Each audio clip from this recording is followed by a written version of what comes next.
మెదక్ జిల్లా రామాయంపేట మండల కేంద్రంలో అఖిల భారతీయ విద్యార్థి పరిషత్ నాయకులు 43వ రాష్ట్ర మహాసభల గోడ పత్రిక ఆవిష్కరణ కార్యక్రమం నిర్వహించారు. ఈ నెల 23, 24, 25 తేదీలలో సిద్దిపేట జిల్లా కేంద్రంలో నిర్వహించనున్న 43వ రాష్ట్ర మహాసభలను విజయవంతం చేయాలని వివేకానంద విగ్రహం వద్ద పోస్టర్ ఆవిష్కరణ కార్యక్రమం నిర్వహించారు. ఈ సందర్భంగా ఏబీవీపీ రాష్ట్ర కార్యవర్గ సభ్యులు ప్రశాంత్ మాట్లాడుతూ 43వ రాష్ట్ర మహాసభలకు సుమారు 1500 మంది యూనివర్సిటీ నాయకులు, ప్రొఫెసర్లు హాజరవుతున్న నేపథ్యంలో పెద్ద ఎత్తున యువత విద్యార్థులు ఈ కార్యక్రమంలో పాల్గొని విజయవంతం చేయాలని పిలుపునిచ్చారు.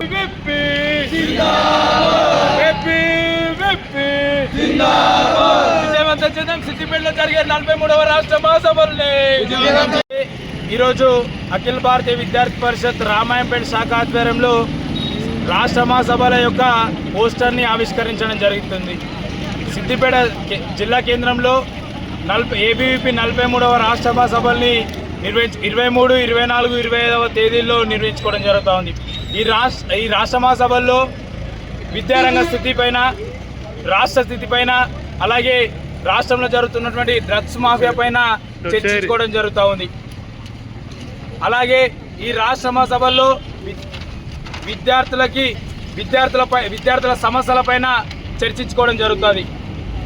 అందుకొని ఈ విద్యార్థి లోకం తెలంగాణ రాష్ట్రంలో ఉన్నటువంటి నలుమూలల జిల్లాల నుంచి సిద్దిపేటకు తరలి వచ్చి ఈ రాష్ట్ర మహాసభల్ని విజయవంతం చేయాల్సిందిగా కోరుకుంటున్నాము. జై హింద్, జై. మరిన్ని అప్డేట్స్ కోసం మా ఛానల్ని సబ్స్క్రైబ్ చేయండి.